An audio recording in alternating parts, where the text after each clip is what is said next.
America ഇന്ത്യക്ക് മുമ്പിൽ മുട്ടുമടക്കി. അജിത് ഡോവൽ എന്ന ഇന്ത്യൻ ജെയിംസ് ബോണ്ട് അമേരിക്കയിൽ ചെന്ന് കണ്ണുരുട്ടി കാണിച്ചു. ട്രംപ് ഭയന്നു. കഴിഞ്ഞ 24 മണിക്കൂറായിട്ട് ഇന്ത്യൻ സോഷ്യൽ മീഡിയയിലും വാട്സപ്പ് ഗ്രൂപ്പുകളിലും പ്രചരിക്കുന്ന തീപ്പൊരി വാർത്തകളാണ് ഇത്. കഥ ഇതാണ്: അമേരിക്കൻ പ്രസിഡന്റ് ഡൊണാൾഡ് ട്രംപ് ഇന്ത്യക്ക് മേൽ വലിയ നികുതികൾ ചുമത്തി ഭീഷണിപ്പെടുത്തിയപ്പോൾ ഇന്ത്യയുടെ ദേശീയ സുരക്ഷാ ഉപദേഷ്ടാവ് അജിത് ഡോവൽ രഹസ്യമായിട്ട് അമേരിക്കയിലേക്ക് പറന്നു. അവിടെ ചെന്ന് US സ്റ്റേറ്റ് സെക്രട്ടറി മാർക്കോ റൂബിയോയെ കണ്ട ഒരു താക്കീത് നൽകി. ഇന്ത്യയെ വിരട്ടാൻ നോക്കണ്ട, ട്രംപിന്റെ കാലാവധി തീരുന്ന 2029 വരെ കാത്തിരിക്കാനും ഞങ്ങൾക്ക് മടിയില്ല. ഈ ഒരൊറ്റ ഡയലോഗിൽ അമേരിക്ക വീണു. ട്രംപ് ട്രേഡ് ഡീലിൽ ഒപ്പുവെക്കാൻ നിർബന്ധിതനായി. കേൾക്കാൻ നല്ല രസമുണ്ടല്ലേ? ഓരോ ഇന്ത്യക്കാരൻ്റെയും രോമം എഴുന്നേൽക്കുന്ന കഥ. പക്ഷേ ഇവിടെ ഒരു ട്വിസ്റ്റ് ഉണ്ട്. ഈ കഥ വൈറലായിട്ട് ആഘോഷിക്കപ്പെടുമ്പോൾ തന്നെ ഇന്ത്യൻ വിദേശകാര്യ മന്ത്രാലയം ഔദ്യോഗികമായിട്ട് വന്ന് പറഞ്ഞു, ഇതൊക്കെ പച്ചക്കള്ളമാണ്. അജിത് ഡോവൽ അമേരിക്കയിൽ പോയിട്ടില്ല, റൂബിയോയെ കണ്ടിട്ടുമില്ല. അപ്പോൾ എന്താണ് യഥാർത്ഥത്തിൽ സംഭവിച്ചത്? ബ്ലൂംബെർഗ് എന്ന അന്താരാഷ്ട്ര മാധ്യമം എന്തിനാണ് ഇങ്ങനെ ഒരു വാർത്ത നൽകിയത്? ഇന്ത്യ അമേരിക്ക ബന്ധത്തിൽ വിള്ളൽ വീഴ്ത്താൻ ആരെങ്കിലും ശ്രമിക്കുന്നുണ്ടോ? കഴിഞ്ഞ കുറച്ച് വർഷങ്ങളായിട്ട് ഇന്ത്യക്കെതിരെ വരുന്ന ഫേക്ക് ന്യൂസുകളുടെ പാറ്റേൺ എന്താണ്? ഇന്ന് നമ്മൾ പരിശോധിക്കുന്നത് ഈ വാർത്തയുടെ പോസ്റ്റ്മോർട്ടം റിപ്പോർട്ടാണ്. സുഹൃത്തുക്കളെ നമസ്കാരം, ഞാൻ രഘുനാഥ് ചൈതന്യ അപ്ഡേറ്റ്സിലേക്ക് എല്ലാവർക്കും സ്വാഗതം. വീഡിയോ ഇഷ്ടപ്പെട്ടെങ്കിൽ സത്യാവസ്ഥ മറ്റുള്ളവർക്ക് മനസ്സിലാക്കി കൊടുക്കാൻ വേണ്ടി ഒന്ന് ഷെയർ ചെയ്യാനായിട്ട് മാത്രം നിങ്ങളൊന്ന് തയ്യാറാവണം. ഈ വാർത്ത വന്ന ഉടനെ ഇന്ത്യൻ മാധ്യമങ്ങളും സോഷ്യൽ മീഡിയയും എല്ലാം ഇതങ്ങ് ഏറ്റെടുത്തു. ഇന്ത്യയുടെ കരുത്ത്, ഡോവൽ മാജിക് എന്നൊക്കെ പറഞ്ഞ് എല്ലാവരും ഇതങ്ങ് ആഘോഷിച്ചു. എന്നാൽ ഈ ആഘോഷങ്ങൾ അധികം നേരം നീണ്ടു നിന്നില്ല. ഫെബ്രുവരി 5 വ്യാഴാഴ്ച തന്നെ ഇന്ത്യൻ വിദേശകാര്യ മന്ത്രാലയ വക്താവ് രൺധീർ ജയ്സ്വാൾ മാധ്യമങ്ങളെ കണ്ടു. അദ്ദേഹത്തിൻ്റെ വാക്കുകൾ വളരെ വ്യക്തമായിരുന്നു. ബ്ലൂംബെർഗ് റിപ്പോർട്ടിന് യാതൊരുവിധ അടിസ്ഥാനവുമില്ല. അത്തരമൊരു സന്ദർശനമോ കൂടിക്കാഴ്ചയോ നടന്നിട്ടില്ല. Absolutely no basis for that report. No such meeting or visit took place. ഒരു നിമിഷം ചിന്തിക്കുക. ഒരു രാജ്യത്തിൻ്റെ NSA മറ്റൊരു രാജ്യത്തെ ഉന്നതനെ കാണുന്നത് ചെറിയ കാര്യമൊന്നുമല്ല. അത് നിഷേധിക്കപ്പെട്ടാൽ അതിൻ്റെ അർത്ഥം ആ വാർത്ത വ്യാജമാണെന്ന് തന്നെയാണ്. ഇതോടെ ആഘോഷിച്ചവർ വെട്ടിലായി. ബ്ലൂംബെർഗ് എന്ന വമ്പൻ മാധ്യമത്തിന് എങ്ങനെ ഇത്ര വലിയൊരു തെറ്റ് പറ്റി? അതോ ഇതൊരു തെറ്റല്ല, ബോധപൂർവം സൃഷ്ടിച്ച വാർത്തയാണോ? ഈ വ്യാജ വാർത്തയിലേക്ക് എത്തുന്നതിന് മുമ്പ് യഥാർത്ഥത്തിൽ നടന്ന ഇന്ത്യ-US ട്രേഡ് ഡീൽ എന്താണെന്നും കൂടെ നമ്മളൊന്ന് മനസ്സിലാക്കണം. സിനിമാ കഥകളെക്കാളും ട്വിസ്റ്റുകൾ നിറഞ്ഞതാണ് ഈ ഡിപ്ലോമസി. പ്രസിഡന്റ് ട്രംപ് അധികാരത്തിൽ വന്ന ഉടനെ ഇന്ത്യക്കെതിരെ തിരിഞ്ഞു. ഇന്ത്യ റഷ്യയിൽ നിന്ന് എണ്ണ വാങ്ങുന്നതും അമേരിക്കൻ ഉൽപ്പന്നങ്ങൾക്ക് അധിക നികുതി ചുമത്തുന്നതും അദ്ദേഹം ചോദ്യം ചെയ്തു. ഇന്ത്യൻ ഉൽപ്പന്നങ്ങൾക്ക് 50% നികുതി അദ്ദേഹം പ്രഖ്യാപിച്ചു. ഇത് ഇന്ത്യൻ കയറ്റുമതിയെ, പ്രത്യേകിച്ചും ടെക്സ്റ്റൈൽ, ജംസ്, ജ്വല്ലറി മേഖലകളെ ബാധിക്കുമായിരുന്നു. പെട്ടെന്നാണ് ഫെബ്രുവരി 2 ട്രംപ് തൻ്റെ സോഷ്യൽ മീഡിയ പ്ലാറ്റ്ഫോമായ ട്രൂത്ത് സോഷ്യലിൽ ഒരു പ്രഖ്യാപനം നടത്തുന്നത്. പ്രധാനമന്ത്രി മോദിയുമായിട്ട് സംസാരിച്ചു. അദ്ദേഹം എൻ്റെ ഉറ്റ സുഹൃത്താണ്. ഞങ്ങൾ ഒരു തീരുമാനത്തിലെത്തി. ഇന്ത്യക്ക് മേലുള്ള 50% നികുതി 18% കുറയ്ക്കാനായിട്ട് അമേരിക്ക സമ്മതിച്ചു. ഇത് ഇന്ത്യക്ക് വലിയ ആശ്വാസമാണ്. ഇന്ത്യ അമേരിക്കൻ ഉൽപ്പന്നങ്ങളുടെ നികുതി 0 സമ്മതിച്ചു. ഏറ്റവും പ്രധാനപ്പെട്ട കാര്യം, ട്രംപ് പറഞ്ഞു, ഇന്ത്യ റഷ്യൻ എണ്ണ വാങ്ങുന്നത് നിർത്താമെന്നും പകരം അമേരിക്കയിൽ നിന്നും വെനിസ്വേലയിൽ നിന്നും വാങ്ങാമെന്നും സമ്മതിച്ചു.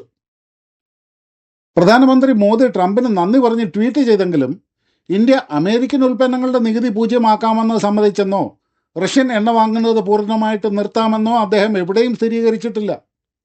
ഇവിടെയാണ് നമ്മൾ വരികളുടെ ഇടയിൽ കൂടെ കയറിയൊന്ന് വായിക്കേണ്ടത്. എന്തിനാ ഇപ്പം ഇങ്ങനെ ഒരു വാർത്ത? ഇതിൻ്റെ പിന്നിൽ 3 സാധ്യതകളാണുള്ളത്. ഒന്നാമതായിട്ട്, ഇന്ത്യയുടെ സ്ട്രോങ് മാൻ എന്ന ഇമേജ് തകർക്കാനുള്ള ഒരു ശ്രമം. ഈ ഒരു വാർത്ത ഇന്ത്യയിലെ സകലമാന മാധ്യമങ്ങളിലും നിമിഷ നേരം കൊണ്ട് കാട്ടുതീ പോലെ പടർന്നു പിടിച്ചു. പക്ഷേ ഇന്ത്യൻ സർക്കാർ ഈ വാർത്ത നിഷേധിച്ചതോടുകൂടി അന്താരാഷ്ട്ര തലത്തിൽ ഇന്ത്യ നാണം കെട്ടു എന്ന് വരുത്തി തീർക്കാനായിട്ട് ചിലർക്ക് സാധിക്കും. കണ്ടില്ലേ, ഇവർ വലിയ വീരവാദമൊക്കെ പറഞ്ഞു. പക്ഷെ സത്യത്തിൽ അങ്ങനെയൊന്നും നടന്നിട്ടില്ല എന്ന് പറയാനായിട്ട് വിമർശകർക്ക് അവസരം ലഭിക്കും. രണ്ടാമത്, അമേരിക്കൻ ഭരണകൂടത്തിൻ്റെ ഉള്ളിലെ വിള്ളലിലേക്കും ഇത് വിരൽ ചൂണ്ടുന്നുണ്ട്. ഈ വാർത്തയുടെ സോഴ്സ് ആരായിരിക്കും? ബ്ലൂംബെർഗ് പറയുന്നത് അജ്ഞാതരായ ഉദ്യോഗസ്ഥരെന്നാണ്. ഒരു പക്ഷേ ട്രംപ് ഇന്ത്യയുടെ മൃദു സമീപനം സ്വീകരിക്കുന്നതിൽ എതിർപ്പുള്ള അമേരിക്കൻ ഉദ്യോഗസ്ഥരാരെങ്കിലും ബോധപൂർവം ഇങ്ങനെ ഒരു വാർത്ത നൽകിയതാകാനും സാധ്യതയുണ്ടല്ലോ. ഇന്ത്യ നമ്മളെ വിരട്ടിയെന്ന് വാർത്ത വന്നാൽ ട്രംപിന് ഇന്ത്യയോട് കൂടുതൽ കർക്കശക്കാരനാകേണ്ടതായിട്ട് വരും. അതായത് ഈ വാർത്ത ഇന്ത്യക്ക് ഗുണത്തെക്കാളേറെ ദോഷം ചെയ്യാനാണ് സാധ്യത. പിന്നെ ഒരു സാധ്യത എന്ന് പറയുന്നത് ക്രെഡിറ്റ് വാറാണ്. എന്തിനും ക്രെഡിറ്റ് അടിച്ചെടുക്കാൻ നടക്കുന്ന എട്ടുകാലി മമ്മൂഞ്ചിമാരുടെ ലോകം.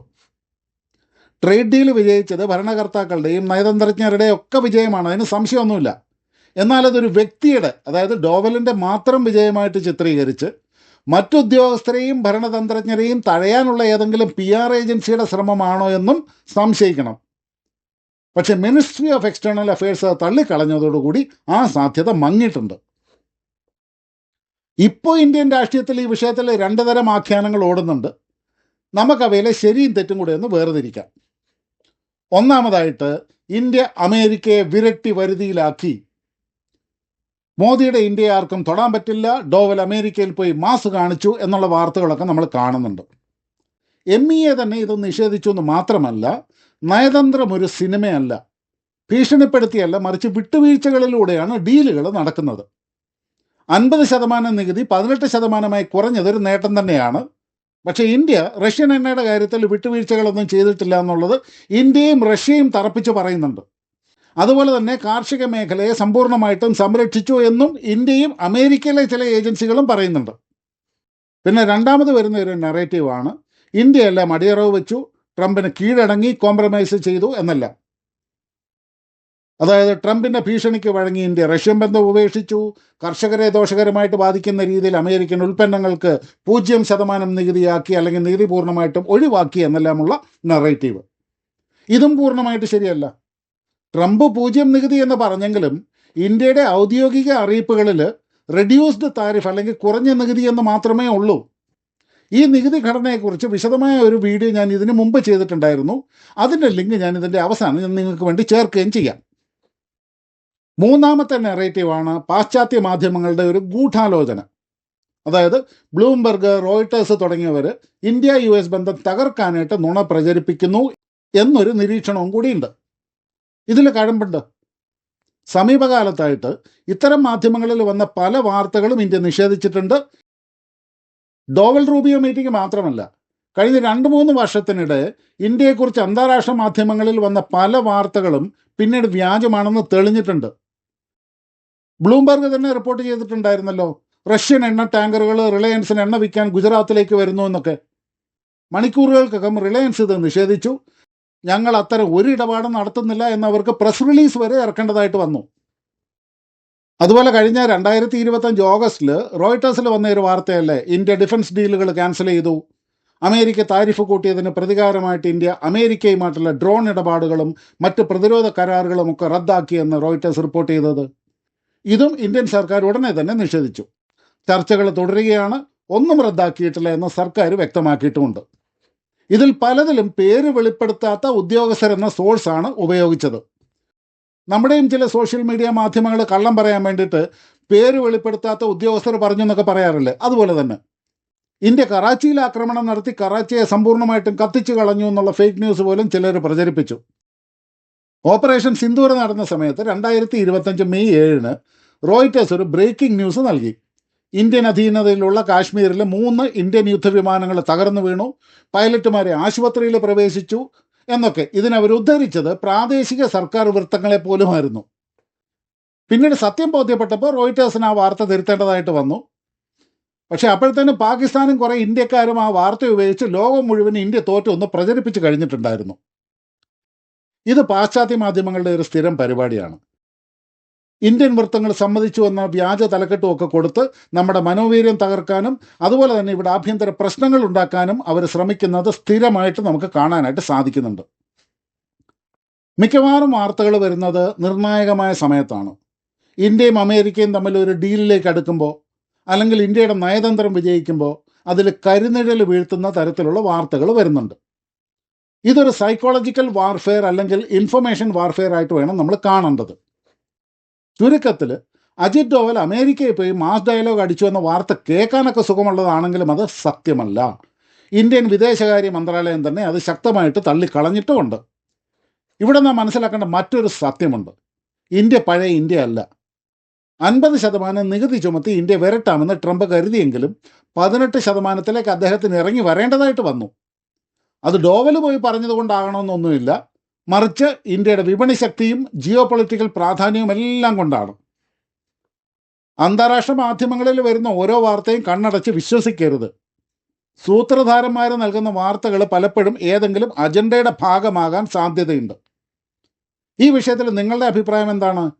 പാശ്ചാത്യ മാധ്യമങ്ങൾ ഇന്ത്യക്കെതിരെ വ്യാജ വാർത്തകൾ നിർമ്മിക്കുന്നുണ്ടോ, അതോ സർക്കാർ കാര്യങ്ങൾ മറച്ചു വയ്ക്കുകയാണോ? കമൻറ്റ് ചെയ്യുക. വീഡിയോ ഇഷ്ടപ്പെട്ടെങ്കിൽ ലൈക്ക് ചെയ്യുക, ഷെയർ ചെയ്യുക. ഇതുപോലെയുള്ള കൂടുതൽ അനാലിസിസുകൾക്കായിട്ട് ചാനൽ ഒന്ന് സബ്സ്ക്രൈബ് ചെയ്യുക. നന്ദി, നമസ്കാരം, ജയ് ഹിന്ദ്, ഭാരത് മാതാ കി ജയ്.